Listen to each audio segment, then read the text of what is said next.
Showbiz News Rwanda. Nizere ko mukomeje kumererwa neza aho muri hose hagiye hatandukanye. Umuhanzi Yago akaba n'umunyamakuru amaze guca amarenga yuko yamaze gutandukana n'umukobwa baherutse kubyarana. Ibi ngibi bagaragaje ko ari we n'umukunzi we Teta Krista baherutse kubyarana umwana w'umuhungu, bashobora kuba baramaze gutandukana buri umwe agatangira ubuzima bwe. Ibi yabitangaje mu butumwa yanyujije ku rubuga rwa Instagram, ahashyirwa ubutumwa bumara amasaha 28 cyangwa se short story, aho yanditse ati urukundo rw'ikinyoma ruragatsindwa. Ni amagambo rero yakurikije utumenyetso two kurira n'umutima ushengutse n'indirimbo ye yise Suweje. Uyu musore yanditse ubutumwa nyuma y'amakuru yari amaze iminsi acicikana ko n'umukunzi we batandukanye. Ababivugaga rero bashingiraga ku kuba nta n'umwe ugikurikira undi ku mbuga nkoranyambaga ndetse n'amafoto bari bahuriyeho bakaba barayasibye. Byabaye nyuma y'uko uyu muhanzi akaba n'umunyamakuru yari aherutse gutangaza ko n'uyu mukobwa tariki ya 5 Gicurasi bibarutse umwana w'umuhungu. Mu butumwa rero yanditse yagize ati Imana yakoze ibikomeye kuri twe, wakoze cyane ku rukundo rwanjye Teta Krista, ndagukunda cyane kandi sinzigera mbyicuza. Imitima yacu iranezerewe, imiryango yacu iranezerewe. Umwami rero yageze ku isi, Imana ni nziza kandi izahora ari nziza iteka ryose. Ibi byanditse mu gihe bari babyaranye umwana wabo w'umuhungu. Muri 2025 Nyarwaya Innocent umaze kumenyekana nka Yago yashyize hanze indirimbo yise Eleéeh yatuye uyu nguyu Teta, bari bagiye kumarana imyaka 2 bakundana. Yago yavuze ko iby'urukundo rwabo rwatangiye Teta ari umufana we, bagenda baganira biyumvanamo kugeza bageze ku ngingo yo gukundana. Rero bikaba byaratangiye ari umufana we bisanzwe, ariko bikaba bari bamaze imyaka 2 bakundana. Yavuze ko ikintu gikomeye yamukundiye ari uko ngo yari afite umutima mwiza cyane. Amakuru ahari yavuga ko kugeza ubu Teta yamaze gusiga Yago muri Uganda aho babanaga, akaba yahisemo gutana n'umwana we mu Rwanda. Nguko rero woni Yago ndetse na Teta Krista bari bamaze kwibarukana umwana wabo w'imfura. Aya makuru nyine ubwo ni Yago wayatangaje. Ureba iyi ni Showbiz News Rwanda, ukore subscribe kugira ngo utazacikwa n'inkuru tugenda tubagezaho zigiye zitandukanye.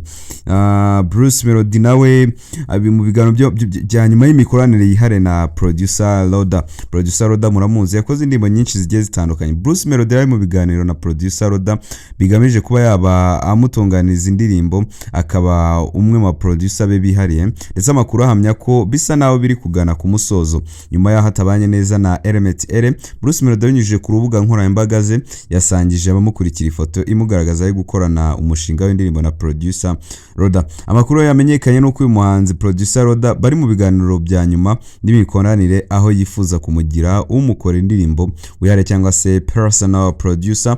Amakuru rero hari yahamya ko uyu muhanzi amaze iminsi yitegereza uko benshi mu bahanzi bakomeye bakora umuziki, yaje gusanga uburyo bwiza bwo gukora ari uko uba ufite wo gutunganiza ibihangano wihariye, bityo nawe ahita afata icyemezo cyo gufata Roda.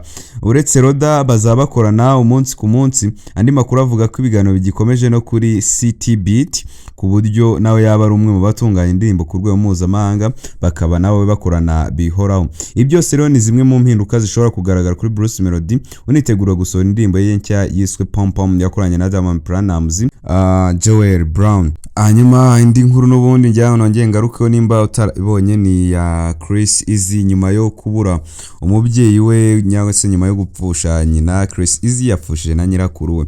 Nyuma y'iminsi mike apfushije nyina, Chris Easy yongeye kwakira inkuru mbi y'urupfu rwa nyirakuru, ari nawe wakunze kumureba mu bwana bwe.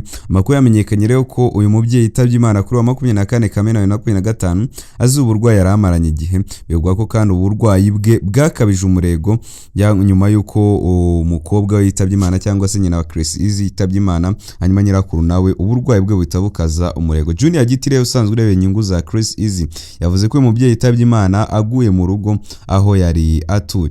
Ibi rero ni ibyaha mu bindi. Umukecuru yitabye Imana kuri uyu wa 24 Kamena 2025 azize uburwayi, ariko bwakomejwe cyane nuko yananiwe kwakira urupfu rw'umwana we, none akaba nawe yitaye. Chris Easy yapfushije nyirakuru nyuma y'iminsi mike apfushije umubyeyi we witabye Imana ku wa 13 Kamena 2025. Kuri ngo tuvugana hashize iminsi itagera muri 20 muri 15 n'ine bitewe n'igihe uri kumvira iyi nkuru. Kandi uko rero ni Chris Easy, umubwire uti condolences muri comments, akomeze kwihangana cyane. Ye nitwa Flores, ndabakunda cyane, ukore subscribe na follow. Cyane nizere ko umeze fresh cyane aho muri hose agiye atandukanye. Ngo ni Flores Imana ikunda kurusha abandi Showbiz News Rwanda. Umuraperi Bulldog uri mu bahanzi bakunzwe mu njyana ya hip hop mu Rwanda yongeye ku rutonde rw'abahanzi bazitabira MTN Iwacu Muzika Festival 2025, asimbuye Kevin Kade wikuye muri gahunda y'ibitaramo kubera ibindi bikorwa by'umuziki agiye kwitaba muri Leta Zunze Ubumwe za Amerika. Simba mutima za Bulldog niziye kandi kubera iki Kevin Kade yikuye muri ibi bitaramo byose nibyo tugiye kurebera hamwe muri iki kiganiro. Ukore subscribe kugira ngo tuzagicikwa n'amakuru tugenda tubagezaho y'imyidagaduro umunsi ku munsi. Abo tumenyeranye bo barabizi, it's every day na makuru abagezweho by'umwihariko muri Showbiz. Nuvuga ngo rero East African Promoters ARP itegura iserukiramuco rikomeye nka Iwacu Muzika Festival riba mu mpeshyi buri gihe muri sama. Yatangaje ko Bulldog kuri wa kabiri tariki 25 Kamena 2025 yinjiye kuri urutonde rw'iri serukiramuco rigiye kuba ku nshuro ya gatandatu ritangiye. N'ubwa mbere uyu mugabo wamamaye mu ndirimbo nka Cinema, Keza, Roho atangajwe muri ibi bitaramo, ndetse ku mbuga nkoranyambaga benshi mu bafana bagiye basaba ko yahabwa umwanya. Rero nyuma na nyuma uyu nguyu yamaze kugeramo muri ibi bitaramo. Ushingiye kubitangazwa ashyizwe muri ibi bitaramo asimbuye Kevin Kade nyuma yuko bigaragaye ko uyu muhanzi atazabasha kwitabira itaramo kubera izindi nshingano afite muri gahunda ya Rwanda Convention USA 2025, azahura n'abanyarwanda baba hanze mu bikorwa by'umuziki ndetse n'imurika bikorwa. Bulldog agiye kwinjira muri iki gikorwa gihuza ibihanganye by'umuziki nyarwanda n'abakunzi babo hirya no hino mu gihugu mu ntara zigiye zitandukanye. Ni Iwacu Muzika Festival 2025 izatangira kuwa 5 Nyakanga kuwa 4 mu karere ka Musanze, ikomereza Igicumbi ku itariki 12 Nyakanga, Nyagatare igereye ku itariki 19 Nyakanga, Ngoma 26 Nyakanga, Huye 2 Kanama, Rusizi 9 Kanama, maze Soreze Irubavu tariki 16 Kanama 2025. Utubwire muri comment ahanga muri utu turere tuvuze n'utuye turere tukwegereye nihe uzajya kurebera iki gitaramo cyangwa nihe abiwanyu bazajya kukitabirira. Igicumbi, Nyagatare, Ngoma, Huye, Rusizi ndetse na Rubavu ari naho izasorezwa. N'urugendo ruba rufite intego yo kugeza umuziki ku Banyarwanda bose aho batuye no guhabahanza amahirwe yo kwegera abafana babo. Kugeza ubu abahanzi bazarimba muri iri serukiramuco barimo King James, umuhanzi maze imyaka 20 irenga mu muziki azwi mu njyana ya R&B, Riderman umwe mu baraperi bakomeye mu Rwanda watwaye ibihembo bikomeye nka Primus Guma Guma, Eleéeh umuhanzi kazi ufite ijwi rikomeye azwi mu ndirimbo ziganjemo injyana ya soul ndetse na R&B, Junoke zigenza umuhanzi ukiri muto ariko umaze kubaka izina mu muziki w'urubyiruko akaba yiziza imyaka 5 amaze mu muziki nawe. Neringa umwe mu bahanzi bafite ubuhanga mu kurimba no kwandika indirimbo nazo zifite ubutumwa, ndetse kandi Kivumbi King umuhanzi ugezweho kandi akaba n'umuraperi uko indirimbo zihuriza hamwe injyana ya hip hop ndetse n'injyana ya Afrika ndetse na Afrobeat, n'umwanditsi w'indirimbo umeze fresh cyane. Bulldog kandi uyu niwe mushya winjiye mu bazenguruka igihugu muri iyi gahunda. Bulldog rero amazina y'anyakuru akaba yitwa Ndayishimiye Mark Bertrand cyangwa se Ndayishimiye Mark Bertrand, n'umwe mu baraperi b'abahanga kandi b'inzobere mu kuvuga imivugo ishyushye, akaba afite umurambe burenze imyaka 15 mu muziki nyarwanda. Yatangiye kwigaragaza mu mpera z'imyaka ya 2000, aza kumenyekana cyane ubwo yafatanyaga n'abandi bahanzi mu itsinda rya Tough Gang. Uyu muhanzi yamenyekanye rero ku rwego rwo hejuru binyuze mu ndirimbo nka Umunsi w'Imperuka, nk'Umusaza, Pension n'izindi zigiye zitandukanye. Bulldog rero akunze kuririmba ku nsanganyamatsiko ziri mu buzima bw'abasanzwe, imitegekere, kwigisha urubyiruko no kunenga ibitagenda neza mu muryango nyarwanda. Afatwa nk'umwe mu baraperi barambye kandi bubashywe mu ruganda rw'umuziki nyarwanda, by'umwihariko mu bagiye barwana injyana ya hip hop itagira isura y'urugomo ahubwo igahinduka urubuga rwo gutanga ubutumwa.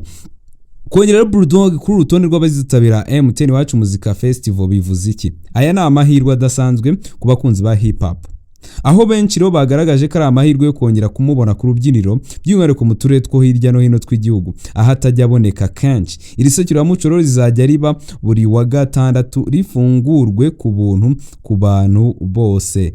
Kwinjira n'ubu nicyo kintu kibuke neza, rikazaba rero umwanya mwiza wo gusabana hagati y'abahanzi n'abafana babo ndetse no gususuruka mu gihe cy'impeshyi. Muri abahanzi bazitabira ubwo ni wowe ufana ni wowe ukunda cyane, niwe witeze kuzabona performance azagenda akora haragiye atandukanye. Navuzemo King James, Riderman, Eleéeh, Junoke zigenza Neringa, Kivumbi King, Bulldog ndetse nabo ngabo n'ubundi nabo ngabo. Kevin Kade yamaze gukora step out, gayo nguko rero nguwo Buddha, Bulldog, Mark Bertrand. Showbiz News Rwanda.